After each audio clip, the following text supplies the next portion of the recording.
Bonjour et bienvenue à ce nouveau cours de Management 2 qui sera consacré au contrôle. Alors, comme vous le savez déjà, le contrôle est la quatrième et dernière phase du processus managérial et qui consiste tout simplement à vérifier si les objectifs sont atteints ou pas. Alors, dans cet état d'esprit, un management efficace se doit de prévoir un suivi afin de s'assurer que les tâches soient correctement effectuées et que les objectifs de l'entreprise soient atteints, bien sûr. Alors, comment y parvenir? Eh bien, tout simplement grâce au contrôle. Malheureusement, le terme contrôle lui-même fait penser à l'idée ou l'intention de sanction. Il peut donc provoquer un sentiment de stress ou de malaise ou, si vous voulez, de gêne chez les collaborateurs. C'est pour ça qu'un manager se doit d'être très très vigilant en entamant cette phase du processus de management. Donc, si on veut définir un petit peu le concept du contrôle, c'est une fonction essentielle bien sûr dans le processus de gestion ou le processus managériel.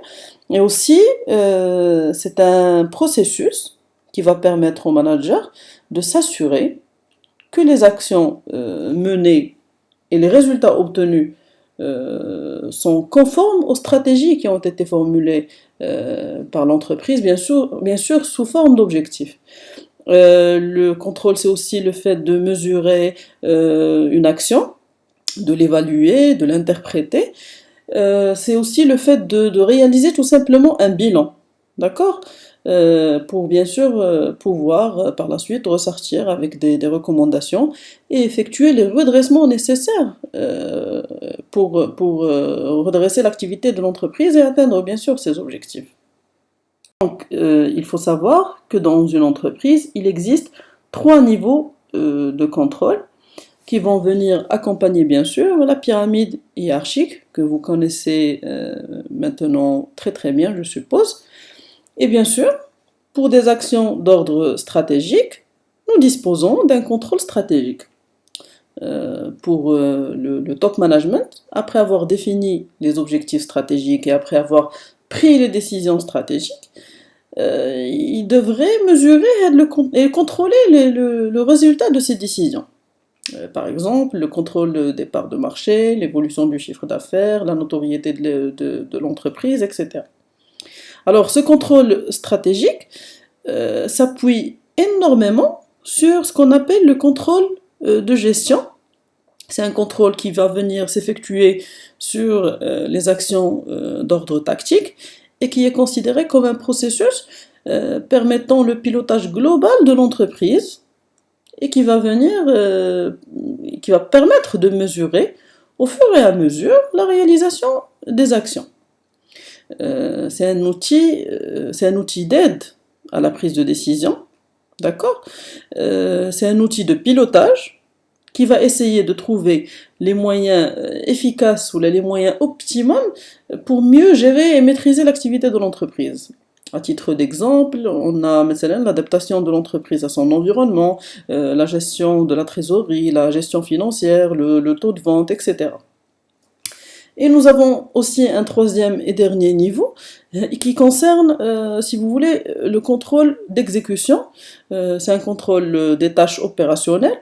Et là, c'est un processus, on va dire, assez simple qui consiste à garantir ou à contrôler les tâches d'exécution et à voir si elles sont mises en œuvre de façon efficace et correcte. Par exemple, le contrôle de l'absentéisme, le contrôle des livraisons, d'accord? C'est le contrôle des tâches qui sont très très simples, on va dire. Donc, ces différentes formes de contrôle qu'on vient de voir ne sont pas seulement un contrôle qu'on va venir effectuer à la fin du processus de gestion, comme il serait simple de croire. En effet, il existe 3 typologies de contrôle et qui interviennent 3 moments différents du processus de gestion. On va commencer par ce qu'on appelle le contrôle préventif ou le contrôle anticipé. C'est un contrôle proactif ou la préliminaire, si vous, comme il est simple d'expliquer, préliminaire, proactif ou anticipé ou préventif, c'est la même chose, qui va intervenir avant l'action. C'est-à-dire, on va intervenir en amont de l'activité, on va essayer d'anticiper les différents problèmes de gestion et de prévoir des actions correctives qui vont être mises en œuvre avant que l'action soit terminée. On va essayer de sauver, si vous voulez, la situation. L'objectif de cette action préventive de contrôle est de s'assurer que toutes les conditions de réussite sont réunies à travers des opérations de communication avec les différentes parties prenantes, bien sûr. Nous avons aussi un contrôle continu, c'est plutôt un suivi des actions continues. On va essayer de procéder à une supervision régulière de l'exécution du travail. On va travailler, le contrôle va être pendant l'action pour pouvoir ajuster les procédures et pour essayer de résoudre les problèmes au fur et à mesure de leur apparition. Et ne pas attendre la fin de l'action pour y remédier. Et cela va permettre certainement de réduire les coûts liés à la gestion. D'accord? Alors, en troisième lieu, on a le contrôle rétroactif ou le contrôle a posteriori. C'est plutôt un contrôle de vérification, c'est juste qu'on va intervenir après l'action. On va vérifier si l'action est bien faite ou non, et on va corriger les problèmes a posteriori. Ça va être plutôt un travail d'évaluation où on va comparer les résultats de notre travail avec les objectifs prévus. Ce contrôle peut se faire soit à travers un rapport d'activité, soit à travers ce qu'on appelle un bilan, un simple bilan. L'important est de proposer des améliorations pour les actions futures. Alors, il est important de retenir que quel que soit le mode de contrôle choisi, soit le contrôle de prévention, soit le contrôle de suivi ou celui de vérification, il faut savoir que l'important est de mettre en place un système de contrôle souple qui va permettre d'identifier les actions correctrices le plus tôt possible et même de revoir ou de réviser les objectifs initiaux si leur réalisation paraît impossible tout simplement. Donc, pour réussir cette phase importante du processus de gestion, nous disposons d'un processus de contrôle qui est constitué de quatre phases ou quatre étapes. En premier lieu, nous devons déterminer les normes et les éléments de référence auxquels sera comparé le résultat. Alors les normes sont des critères de référence, c'est-à-dire des éléments choisis et consentis avec la hiérarchie bien sûr, pour mesurer une action tout simplement. Alors l'objectif est qu'un manager puisse contrôler l'évolution des tâches sans avoir forcément à surveiller chaque étape de l'exécution de la stratégie de l'entreprise, d'accord? C'est les indicateurs de ces normes qui vont qui vont l'aider à superviser, si vous voulez, l'exécution des tâches. Alors, ces normes de rendement peuvent être en matière de temps, qui vont se rapporter au délai requis pour accomplir une tâche particulière. Par exemple, si la production d'un produit se fait 5 minutes, une tâche, on va dire, se fait en 5 minutes, le fait de le faire en 6 minutes, ça veut dire que la personne a perdu de temps. Le fait de le faire en 4 minutes, ça veut dire peut-être que la qualité n'est pas au rendez-vous. La même chose, ici, on a les normes en matière de production. C'est le même concept, sauf que ici, c'est des normes se rapportant au nombre d'unités qui devraient être produites par un individu ou par un groupe. On dispose aussi de normes par rapport au coût, qui précisent l'importance ou la quantité, on va dire, de ressources nécessaires à la production d'un bien ou d'un service. Et enfin, des normes en matière de qualité qui vont fixer le niveau de qualité à atteindre pour satisfaire les attentes de la clientèle, tout simplement. Si je prends l'exemple d'une entreprise, les normes peuvent être des objectifs de vente, d'accord, ou de production à atteindre. Aussi, ça peut être des objectifs relatifs au nombre de nouveaux clients.